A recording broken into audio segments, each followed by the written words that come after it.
I'm going to complete the hardest rebuild possible in NHL 23. I don't care that I just randomized the fantasy draft and I got the 28th overall pick. If this is going to be the hardest, we got to get the 32nd. So here's the rules for the hardest challenge. We can't trade for players, we can't draft players, and we can't get free agents. So the team I draft in the fantasy draft has to be my team for the next 3 seasons, and we only have 3 seasons to win a cup. So every single pick is going to be very important because not only do I have to manage the salary cap for this season, but I have to plan 2 years ahead because I got to make sure we can keep everyone. So with my very first pick, I'm going to go with UC Saros at $5 million per year for the next 3 years. Managing that salary is going to be incredibly easy, and at an 89 overall, I think that's an absolute steal. And of course, we need an elite goal scorer. So with my second overall pick, I'm going to be taking Alexander Ovechkin. Yeah, 9.5 million is a bit steep, but for what you're getting, I think it's definitely worth it. If we're taking Ovi, we're going to need an elite playmaker, and I think Pavel Buchnevich is going to be that guy. At $5.8 million per year for the next 3 seasons, that's definitely a manageable salary. When looking for a number 1 defenseman, I was in between Ryan Pollock and Samuel Girard, but I think I'm going to go with Girard. He's $1 million less per season, he's 3 years younger, and I think he has a bit of a higher ceiling. And to play alongside him, we're taking Brett Pesce, $4 million per year for the next 2 seasons. I'll have to re-sign him for my 3rd year, but I think that top line could be pretty deadly. So this is what the team's looking like. With my later pick, I did take 2 heftier contracts like Oposo and Hornquist, but they're only for 1 season, so I don't have to worry about them next year. That was just if we were able to compete in year 1, maybe these guys would be able to help. And before we do anything, we got to give out some extensions. Barbashev, I think you can be a first line center for us, so $5 million per year for the next 4, I think that's pretty reasonable. Sharon Govich, $3.6 million per year for the next 2 years. And Reedy,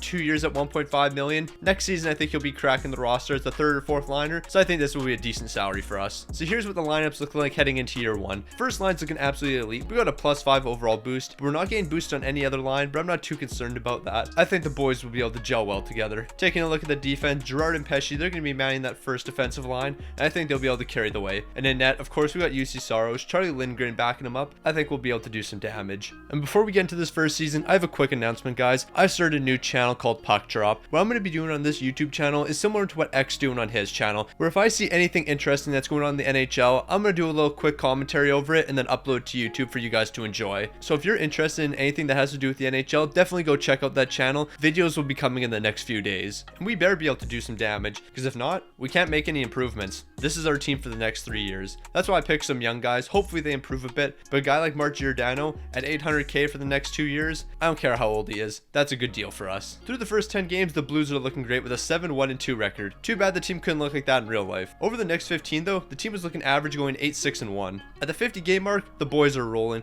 29-17-4. We're 2nd in the Central and 5th in the entire league. Alexander Ovechkin, it should be no surprise he's leading the way, 20 goals and 27 helpers for 47 points, while Pavel Buchnevich, he's picking up 16 goals and 22 helpers for 38 points. And rounding out the top 3 with 38 points as well is going to be David Krejci. He was a good pickup for us, and if we can bring him back next season for a cheap salary, I'm definitely okay with that. Samuel Girard's doing his thing leading the defense, 5 goals and 26 helpers for 31 points, while UC Saros 23 wins with a .916 save percentage and a .256 goals against. Keep up the great work, my guy. You're holding it down in net for us. So Krejci, you're putting up amazing numbers right now, so I'll give you an extension, 2 years at $3.5 million. If you keep up that production, this is going to be a steal for us. So of course, there's no reason for us to stop at the trade deadline. We can't even make any moves, so I'm simming right to the end of the season, and hopefully this team can go on a deep postseason run. When the season came to an end, the Blues are going to finish strong, 50-27-6, 1st in the Central and 1st in the entire league. Not only that, but we have the 2nd highest goals per game and one of the lowest goals against per game. So this team's doing their thing offensively and defensively. You love to see it, you really do. Ovi led the way, should be no surprise, 81 points, consisting of 35 goals and 46 assists, while Samuel Girard's picking up 15 goals and 44 helpers for 59 points. And UC Saros, he was the guy this season, 39 wins with a .919 save percentage and a .246 goals against. If you're able to put up these numbers in the postseason, we'll definitely be going on a deep run. Looking at the entire league, Austin Matthews led the way, 53 goals and 41 helpers for 94 points. Nathan MacKinnon's coming in 2nd with 92 points, consisting of 41 goals and 51 assists, while Kucherov, he's tied with MacKinnon with 92 points. Looking at all defensemen, Dougie Hamilton's leading the way, 22 goals and 49 assists for 71 points, while Allmark, he's leading all goaltenders in wins with 45, while posting a .919 save percentage and a .247 goals against. So in the playoffs, we got our hands full. We're taking on the Vegas Golden Knights, but St. Louis is rolling right now.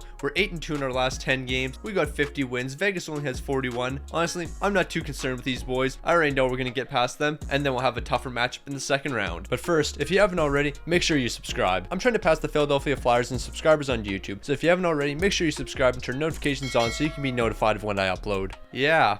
Lost in 7, and we were down 3 games to 1. We tried to fight back, but we just couldn't. Yeah, that's a tough one. We only have 2 more years left to do this. Hopefully the boys are able to bounce back, because if not, it's going to be a tough next 2 years. When the playoffs came to an end, ironically, the Toronto Maple Leafs are winning the Stanley Cup after getting rid of everyone. Maybe that's just a sign for Toronto to blow it all up. Samuel Girard led the way for us, 10 assists for 10 points, but he was still -1. Leading the way for all postseason scores, it's going to be a 3-way tie between Backstrom, Larkin, and Shen. They all had 23 points. And in between the pipes was Varlamov, 16 wins with a .917 save percentage and 242 goals against. Taking a look at the draft lottery results, the Rangers are having the first overall pick because they jumped 4-1. So as we know, I'm not allowed to draft anyone, so I'm not going to be drafting anyone important. I'm just going to draft a lot of AHL players because I don't want to draft like some actual like decent prospects I would be able to play in 2 years and just hold them back. So I'm just going to take a bunch of scrubs. Jumping into the re-sign phase, Samarumkov, I'm giving you a 2-year extension at 1.2 million, and Perlini 2 years at 1.2 million. Taking a look at the rest of the team, outside of those 2 guys, I don't really need to bring back anyone. Hornquist and Oposo, those guys didn't even play for us this season, so they're not going to make the team next year, so I could definitely get rid of them. And the rest of these guys, they're not going to be cracking the roster, so we'll say goodbye to them. But now we got to give some extensions so these guys come back for their 3rd season. Brett Pesce, $6.1 million per year for the next 5. Chandler Stevenson, $4.8 million per year for the next 3. Brendan Dillon, $2.5 million per year for the next 3. Colin Miller, a 6-year extension at $4.6 million. And Marcus Foligno, 2 years at $1.7 million. So I don't really want to mess with the lines. Our team was looking pretty solid last season, and as long as we don't fall apart in the playoffs, I think we can make a deep run. Honestly, I think last year was a fluke, and this team's going to do even better this season. Well, things are looking fantastic so far. We're 9-1 to start the season, and the boys are rolling. Over the next 15, we weren't quite as good, but we still did our thing, 9-5-1, and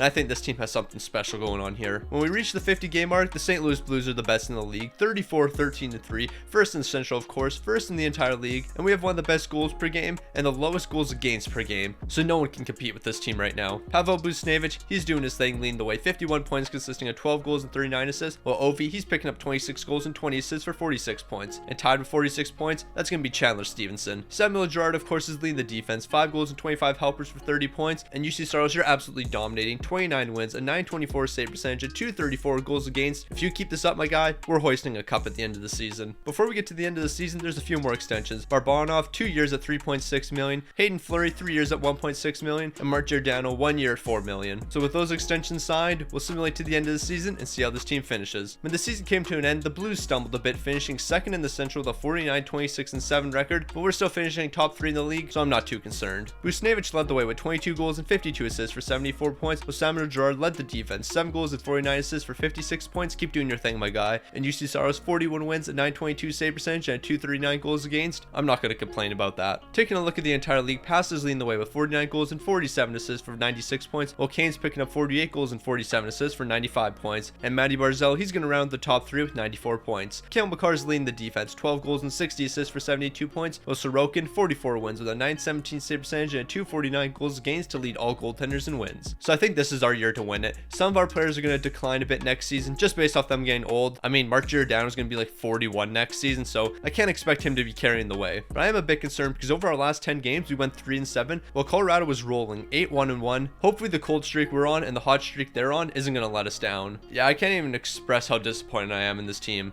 We got swept. We didn't even take one game. In the first game, we got shut out. Second game, we lost by 1. Third game, we lost by 2. And then we lost in OT. Wow.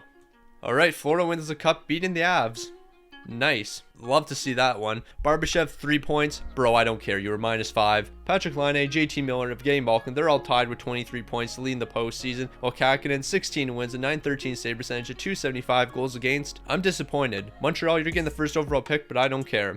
So all these guys right here, I'm re-signing them all. We got 10 million in cap space. I don't care if they're not going to play for us. I don't care who's playing for us. We got the cap space. I'll bring them back. So we're changing things up. Chandler Stevenson, I want you on the first line. Barbashev, apparently you have the best chemistry on the fourth line, so that's where I'm going to put you. I'm changing everything up. We need to spark something because this team needs to win. Looking at the defense, I'm keeping that the exact same. Pesce and Girard, you guys have dominated as a great pairing, so I'm keeping you together. And Saros, honestly, I think the defense has been laying you down, my guy, because in the regular season, you're elite. When the playoffs come around, everything seems to fall apart. So here we are heading into our last season. Let's just make the playoffs and then win when it matters most. Oh, 3-7. Oh, 9-16.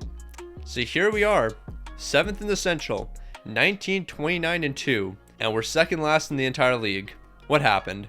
Like Alexander Ovechkin, you're doing your thing. 25 goals, 27 assists, 52 points. Not concerned with you. Krejci, 35 points, Busnevich 32. What happened to this team? The coaching staff is the exact same. I switched up the line slightly, but not to the point where this team should have just completely fallen apart like this. Gerard, you're doing your thing for the defense. I'm not really too concerned about that. The plus minus though for the defense, I'm very concerned about outside that first line. And Saros, 15 wins, an 889 save percentage, and a 347 goals against. I think Charlie Lindgren should take over in net because I don't know what these numbers are, my guy. So I've basically accepted the fact that we're probably not making the playoffs. Unless we go on some incredible run here, the season's doomed. So when the season came to an end, Ovi's finishing with 74 points, Gerard's got 55, and UC Saros 26 wins with a 902 save percentage and a 308 goals against. Looking at the entire league, McKinnon 94 points, Scheifele 93, Crosby 93. The defense, Cale Makar led the way with 78 points, while Ottinger picked up 44 wins with a 914 save percentage and a 269 goals against. So we finished 6th in the Central with a 33, 42, and 7 record, and we were 29th in the entire league. We went from being a top 3 team in the league last season, the best team in the league the year before, to missing the playoffs and finishing 4th last in the entire league. If that doesn't sum up the St. Louis Blues,